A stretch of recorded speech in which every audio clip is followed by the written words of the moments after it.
بص يا حبيبنا، هو والله مش عشان كسبت انتر ميلان 3-1 ولا عشان عملت اداء ولا عشان جيوكيرس سجل وخيسوس سجل والكلام ده. بس يا صاحبي، ما يقدر على القدره الا القادر، واللي يقدر على ارسنال يقدرني ويوريني تقديره ليا ويجي يواجهني واحد ضد واحد ونشوف هيقدرني ولا قدره. سكه دغري يا باشا، سكه دغري. انا مفيش حد هيقدر علينا يا باشا، احنا في حته تانية يا باشا، احنا بنقدم مستوى تاني. هتفتح ملعبك قصادي خد هتلبس. ولكم في بايرن ميونخ موعظه وعبره. صديقي الارسنالي العزيز، السلام عليكم ورحمة الله وبركاته. في حلقة جديدة من قعدة أرسنال بلس 2 وتحليل متأخر جدا لمباراة أرسنال وإنتر ميلان، لكن لظروف العمل للأسف. لكن أنا عارف إن أنتوا في أيدي أمينة وبتتفرجوا على كابتن عمر الكرة والعالمي، فأكيد يعني هو متعكم وقال لكم كل حاجة. أنا جاي بس أزود شوية حاجات عايز أتكلم فيها بوجهة نظري أنا. يعني أتمنى ما تكونش ناسي إخواتك في غزة والسودان وسوريا واليمن ولبنان من دعواتك. ربنا ينصرهم ويقويهم ويردهم إلى أوطانهم سالمين غانمين إن شاء الله. وبأكد لك ان احنا ما زلنا مصرين على المقاطعه، ولو ظهر لك اي اعلان من اعلانات المقاطعه على الحلقه دي او على اي حلقه من حلقات القناه، يا ريت تقول لنا بسرعه ايه اللي ظهر لك عشان نعمل له بلوك وما يظهرلكش تاني.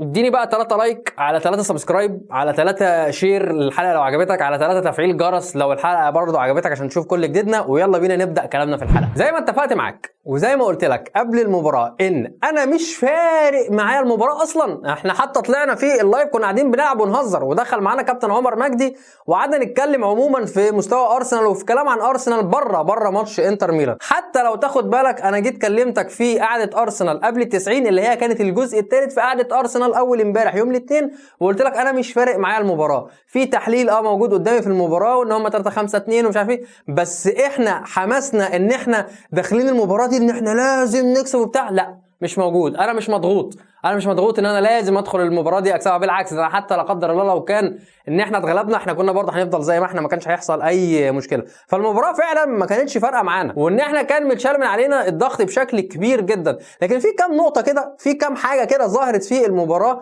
عايزين ان احنا نلقي الضوء عليها، عايزين نعمل سبوت كده عليها. اول حاجه اكيد هتكلم معاك فيها الا وهي جابريال خيسوس. ليه هتكلم معاك على جابريال خيسوس؟ لسببين. السبب الاولاني الاداء اللي هو اداه قصاد انتر ميلان، والاداء اللي بيظهر بيه من ساعه العوده من الاصابه. ده رقم واحد. رقم 2 ان العبد لله اكتر واحد انتقد خيسوس وقلت ان انا خيسوس مش محتاجه وان خيسوس يبقى هو المهاجم الثالث. فخلينا اتكلم بموضوعيه معاك في النقطه دي. بسم الله الرحمن الرحيم يا جماعه. خيسوس امبارح في المباراه قصاد انتر ميلان سجل هدفين على عيني وعلى راسي، بس حط اي لاعب مكان خيسوس هنا في الموضع اللي هو كان واقف فيه هيسجلها عادي. يعني الهدف الاولاني اللي هي التسديده اللي جت من تيمبر ثم وقعت قصاد خيسوس ان هو يسددها ويخليها تكمل، والهدف الثاني ان هو بعد ما اترفعت الكوره راحت الناحيه الثانيه فتردت من تروسارد عشان تيجي تاني تقع قصاد او عند راس خيسوس. اي حد كان هيبقى مكان خيسوس في الموقفين دول او في الموضوعين دول كان هيقدر ان هو يجيبهم. جيوكيرس هيقدر يجيبهم، تروسارد هيقدر يجيبهم، مارتينيلي هيقدر يجيبهم، مساكا هيقدر يجيبهم، مادويكا هيقدر يجيبهم، اوديجارد، ديكلان رايس، مش عارف مين. مارتينيلي هو ممكن اللي مثلا تخاف منه شويه ان هو ممكن يطيرها ويضيعها. لكن كل اللعيبه اللي عندك نص ملعب او اطراف او غيره لو موجودين في نفس الموضع بتاع خيسوس في الموقفين دول كان سهل ان هم يسجلوا. لكن ايه اللي يحسب لخيسوس في الكورتين دول او الجولين دول؟ ان هو خد الخطوه ان هو يقف هنا. هي دي اللي انا ممكن اقف عندها واقول لخيسوس برافو عليك. انت هنا تحركك وان انت لعبت ان الكره ممكن تفلت من تيمبر وما تتسددش بالتسديده القويه، فانا لازم اروح اقف هنا عشان التسديده اكملها. او ان تيمبر يسدد تسديده قويه فمثلا يان سومر انه الحارس بتاع انتر ميلان يصدها فترتد الي للكره الثانيه وان انا اروح احطها، ده برضه وارد. ان انا اخد مدافع عشان افتح مساحه تانية ورايا في ظهري، ده برضو حاجه ثالثه. كل الحاجات اللي عملها بتحركه هي تحركات ممتازه، ده اللي اقدر اقوله. لكن لما وصل للكوره، اي حد وصل للكوره لو ما كان خيسوس كان هيعرف يحطها عادي.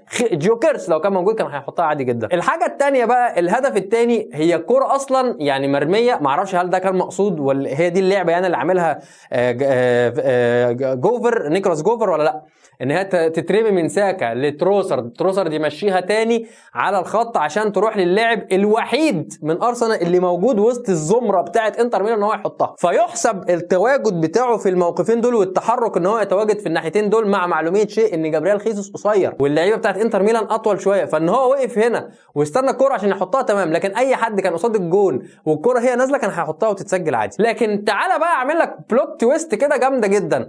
الهدف الثالث اللي جابه جيوكيرس، هل لو خيسوس في نفس الموقف بتاع جيوكيرس كان هيقدر ان هو يسجل جول؟ اراهنك لا، استحاله. هي دي بتاعت جيوكيرس، هي الجول الثالث ده اللي احرزه جيوكيرس دي بتاعته، دي اللي انا شفته فيها في سبورتنج لشبونه. سبورتنج لشبونه كان فيه اهداف كتير، حتى لما عرضتها لك انا في الحلقه اللي اتكلمنا فيها، اول حلقه اتكلمنا فيها خالص على فيكتور جيوكيرس، يمكن الكلام ده من موسمين، قلت لك بص الواد ده بيتحرك ازاي، بص الواد ده بياخد الفرقه ويشدها ازاي، بص الواد ده بيحط المدافعين في ظهره وبيجري ازاي. هي دي الهدف اللي جابه جيوكيرس امبارح. كاي هافرتس ممكن يقدر يجيبه، خيسوس لا، خيسوس ما يجيبش الهدف ده. خيسوس لو في الموقف ده كان كل اللي هو هيعمله ان هو هيباص لساكا باصه مستريحه، او هيحنكش ويقطم ويطلع بيها لبره ويحاول ان هو يروح بسرعته، ده اللي كان هيعمله خيسوس. لكن كان هيقدر ان هو يعمل الرميه اللي عملها فيكتور جيوكيرس، ان هو حضن على الكوره وخد الكوره وخلى ساكا يجري ورماها لساكا، بس ساكا يعني ما سبقتوش الكوره وخبطت فيه ورجعت له تاني، وان هو يرميها الرميه دي الار 2 الجامد ده خيسوس بقى ما يقدرش يعملها. فهنا ده بقى الفارق ما بين خيسوس وجيوكيرس. تعالى بقى مثلا كلمني في التشكيل، واقول لك التشكيل اللي بدأ ماتش انتر ميلان تشكيل واضح جدا ان انا نازل عايز اكسب، بس مش عايز احرق بنزين في الماتش ده عشان انا عندي ماتش مانشستر يونايتد. ده العنوان، ده الهدف، اكيد دي المحاضره اللي كانت بتاعه ارتيتا قبل المباراه. احنا هننزل بتمبر، هننزل بسكيلي، وخلي بالك النزول بسكيلي اصلا هو اللي ادانا الايحاء ان الماتش مش فارق قوي بنسبه 100% مع ارتيتا، هو فارق معاني نفسيا معنويا، فارق ان هو اكسب انتر ميلان وابقى 7 من 7 وابقى 21 نقطه وابقى صاعد خلاص اول عافيه على اي حد، ما حدش هيعرف يجيبني حتى لو اتغلبت من كايرت الماتي اللي هو مش هيحصل. فاتمنى ان هو يبقى انجاز ما اعتقدش ان ممكن حد يقدر ان هو يعمله بعد كده في دوري الابطال، ان انت تكسب الثمان مباريات الاولى في دور المجموعات، هتبقى حاجه جامده جدا وحاجه لذيذه جدا، كلهم فوز بره وجوه بره جوه الارض.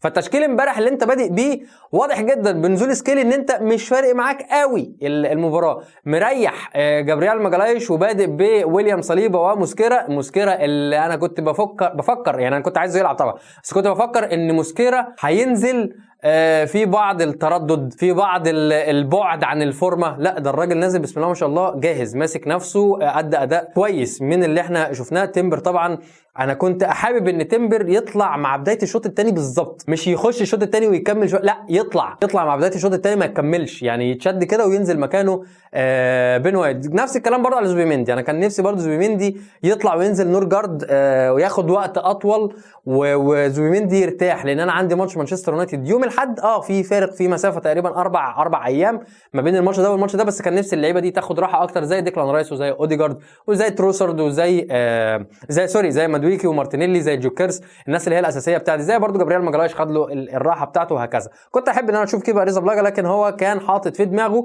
ان انا هنزل ب 50% اساسي و50% مثلا بديل، عشان انا عايز اكسب المباراه مش عايز اخسر، وفي نفس الوقت مش عايز احرق مجهود عشان انا باصص على ماتش انتر ميلان مانشستر يونايتد.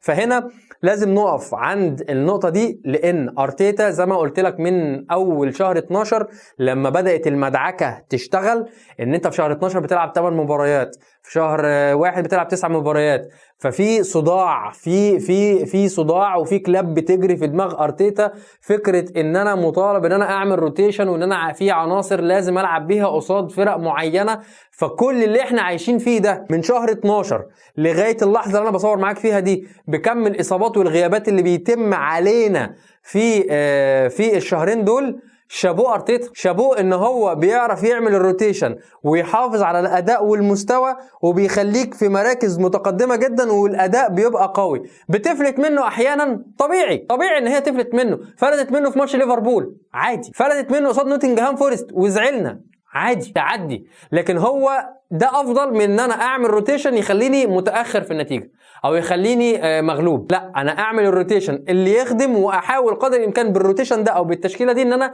اخد اللي انا عايزه من المباراه. لان بقى واضح جدا رؤيه ارتيتا ان انا باصص على اللقب، مش باصص على الحرق والمجهود والفوز في المباراه بعينها او بذاتها. لا، انا باصص على الطريق، باصص ان انا فرقه دلوقتي خلاص متكامله، فانا لازم يكون عندي النفس الطويل ان انا اكمل. في ماتش زي نوتنجهام فورست احنا بنلعب بالمحسوس، اللي هو بنلعب اللي احنا نخطف 1-0 عشان عندي انتر ميلان عندي مانشستر يونايتد، بس انا عايز ال3 نقاط دول. للاسف لما لعبت على المحسوس ما جاتش معاك، ما ظبطتش، فتعادلت. لما دخلت على ماتش انتر ميلان وانتر ميلان فتح مساحاته وفتح اللعب قصادك، فطبعا لبس. يعني هو اي حد هيفتح قصاد ارسنال فيعني يعد. فبقى عندي صوره حاليا لارتيتا مختلفه عن الفترات اللي فاتت والمواسم اللي فاتت، الا وهي ان الراجل ده نضج وفهم اللعبه بما فيه الكفايه. اي حد مهما كان قريب مني او بعيد، اي حد هينتقد او هينتقص او هيقول كلام على ارتيتا بما هو ليس به، فهقول له حاجه واحده بس خالص، ما اسمعش صوتك. الراجل بيعمل كل حاجه بس على الهادي. بنزل اللي انا عايزه في الماتش بتاع نوتنجهام فورست عشان اقدر ان انا اخد اللي انا عايزه، عشان عندي ماتشين بعد كده حسبه احنا مش جواها، حسبه احنا مش فيها، يعني حسبه احنا مش شايفينها. هو الراجل قدامه الورق وقدامه كل حاجه، فهو عارف ده بينزل امتى، ده يلعب امتى، اريح ده امتى عشان محتاج ده امتى، وهكذا. حسابات احنا ممكن نكون بنلمس في 80% منها، لكن التفاصيل بتاعت 20% اللي بتجيب بطولات هي دي بقى اللي مش عندنا. فاي حد هينتقد ارتيتا سامحني، انت ما ينفعش ان انت تنتقد ارتيتا بالوضع اللي احنا فيه حاليا. اكيد طبعا انا مبسوط زيكم ان إيثان نوانييري راح لاولمبيك مارسيل، وان دي خطوه هتفيده جدا، وان الخطوه دي هتنفعه، ورايح لمدرب هجومي واحد زي ديزيربي من الناس اللي بتقدم كرة ممتازة جدا، وفي دوري في منافسة بسيطة بين اولمبياك بين باريس سان جيرمان ومارسيليا، اولمبيك مارسيل، وبتلاقي برضو موناكو بينافس برضو، وفي نفس الوقت بيلعب دوري ابطال. فاللاعب بتاعي ما راحش في فورمه بعيده شويه، هو بياخد وقت اطول في اللعب عشان ينفجر اكتر ويرجع لي جاهز استخدمه. وعجبني كمان ان ارتيتا لما عملوا الاعاره لإيثان نوانييري ما فيهاش بند الشراء، فانا مبسوط اكتر ان انت مش عايز تتخلى عن اللاعب. بس نفس الكلام ده انا عايزه دلوقتي على لويس سكيلي. لويس سكيلي غايب غياب وحش قوي، غايب غياب مش لذيذ. لويس سكيلي احنا بسببه خدنا، او يعني اقدر ان هو مشارك في السبب اللي احنا شارك في الجول اللي دخل فينا، دي نقطة. والنقطة التانية ان احنا اتهاجمنا من ناحيته اكتر من مرة، والقوة الدفاعية اللي عنده والاندفاعية اللي موجودة عنده مختلفة. هل جابرييل هاينزا ليه دور في حاجة زي كده؟ وارد ان هو يكون ليه دور في حاجة زي كده، لان الموسم ده لويس سكيلي اللي احنا عارفينه بتاع الموسم اللي فات لا، مختلف تماما. بتاع الموسم اللي فات كان مندفع اندفاع شديد جدا، انذاراته وكروته الحمراء كانت شديدة جدا، لكن ده هادي، ومش عايز اقول ده مرتخي. يعني واحد مجاش، واحد ضعيف خجلان ان هو مش قادر ان هو يخش على اللاعب حامل الكرة بتاع انتر ميلان. فاتمنى يتم معالجة لويس سكيلي بشكل فظيع وبشكل كبير عشان انا عايزه يفضل موجود معايا. ظهرت لقطة ما بين ساكا وجيوكيرس. اللقطة دي برضو ان كان ممكن ساكا يباس الكرة لجيوكيرس او يعرض الكرة لجيوكيرس وما حصلش. فبرضو احنا واقفين عند النقطة دي، احنا لسه ماسكين اللاين ده زي ما قلت لك في قاعده ارسنال. بنشوف ايه المشكله اللي حاصله عند ساكا، ايه المشكله اللي حاصله عند جيوكيرس، ايه المشكله اللي حاصله ما بينهم هما الاثنين. ساكا بالتحديد ارقامه مش افضل شيء الموسم ده، فاحنا لسه واقفين عند النقطه دي عشان نعرف ايه المشكله رايحه فين، جايه منين، طب نابعه من ايه. طب ما هو جيوكيرس هو رايح في الكره اللي هي 2-2 اللي هي كانت الهدف الثالث، كان ممكن جدا جيوكيرس يخطف ويقطم لجوه بقوته البدنيه ويروح يحطه وينفض لساكا. ما هو ساكا خد المدافع الثاني، يعني ساكا واخد المدافع الثاني والمدافع الاولاني في ظهر جيوكيرس، فكان سهل جدا جيوكيرس بيروح على اليمين، وكده كده المدافع مع ساكا يروح على اليمين ويروح حاططها مثلا لوحده. لا، ده هو برضو باص لساكا اكنهم بيصفوا الدنيا ما بينهم، لكن الكوره ما راحتش لساكا كويس فرجعت لجيوكيرس حطها. بس عجبني احتفال جيوكيرس ان هو لما جاله ساكا يحتفل معاه احتفل معاه، فده معناه ان المعنويات ما بينهم هما الاثنين عاديه، ما فيهاش مشكله. يعني مثلا ساكا ما قالوش لا اوعى مثلا وراح سلم على اي حد تاني، لا، هو سلموا على بعض وتمام وفرحوا مع بعض ومفيش مشاكل، قشطه، كانت الدنيا كويسه. بس في نفس الوقت في حاجه مش مظبوطه عند ساكا، ليه بيبقى في فرص يا ساكا ان انت تباصي الكره لجيوكيرس بالتحديد وما بيتمش ده. انا كده خلصت معاك كلامنا عن المباراه لان ما فيهاش كلام كتير عايزين نتكلمه، اصلا ما كناش مهتمين بيها الاهتمام الكبير ده. خلينا نخش على التقييمات سريعا. ديفيد رايا في حراسه المرمى لم يختبر الا في كره الهدف، وكره الهدف صعبه جدا على اي حارس الا بعض الحراس اللي كان ممكن يبقوا واخدين خطوه شمال زياده، ولو فرد ايده زياده مع الطول يعني كان ممكن ان هو يلحق، لكن هي الكره صعبه طبعا. ما اقدرش ان انا الوم على ديفيد رايا في الكره دي، اقدر اقول على ديفيد رايا 9 من 10 برضه. على اليمين تمبر، والله شكرا شكرا شكرا على المجهود الشاق اللي انت بتعمله مع الفرقه، وان انت بتلعب تقريبا كل مباراه، ما فيش مباراه بيطلع براها تمبر، حتى لو طلع براها بينزل كبديل.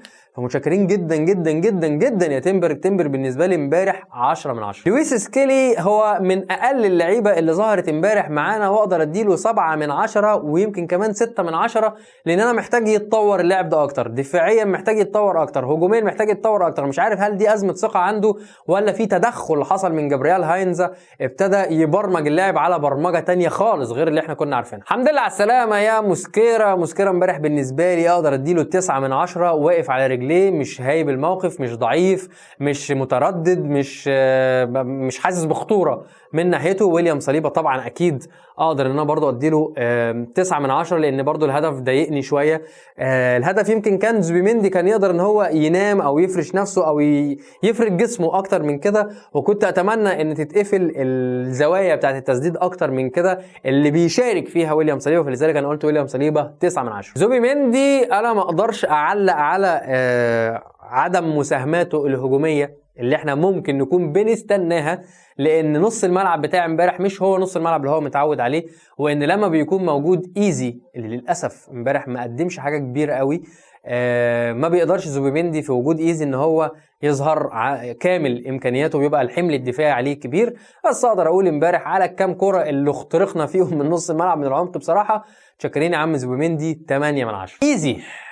ايزي وميرينو ما شفتش منهم حاجه امبارح بجد، يعني ايزي وميرينو انا ما شفتش منهم حاجه امبارح. يمكن كام فنت كام كوره. بدايه الهدف الاولاني كانت من عندي ايزي، الرميه اللي اترمت في العمق دي عشان تتعرض الكره بعد كده وتروح لتمبر فيضربها فيكمل وراها خيسوس، هي دي الحاجه اللي يمكن حركت الدنيا، او دي الحاجه اللي هتخلي ايزي ياخد معايا تقييم 6. اما على الناحيه الثانيه ميكيل ميرينو انا برضو ما شفتش حاجه يا جماعه. مش عارف انتوا شفتوا حاجه ثانيه من ميكيل ميرينو لا، بس انا ما شفتش حاجه من ميكيل ميرينو. انا بالنسبه لي ميكيل ميرينو 5 من 10. على اليمين ساكا 8 من 10. الفاعليه التهديفيه موجوده، لكن مع نزول جيوكيرس الدنيا ما كانتش الطف شيء، لكن ادى اداء امبارح كويس. ولسه ما زلت هنتقد ساكا، الانانيه زياده جدا عند ساكا، الشو موجود عند ساكا بشكل كبير جدا. انا لازم اعمل شو على الكوره، لازم اعمل فنت على الكوره، ما عندوش اللعب المباشر السريع، ما بقاش يلعب مباشر سريع مش عارف ليه.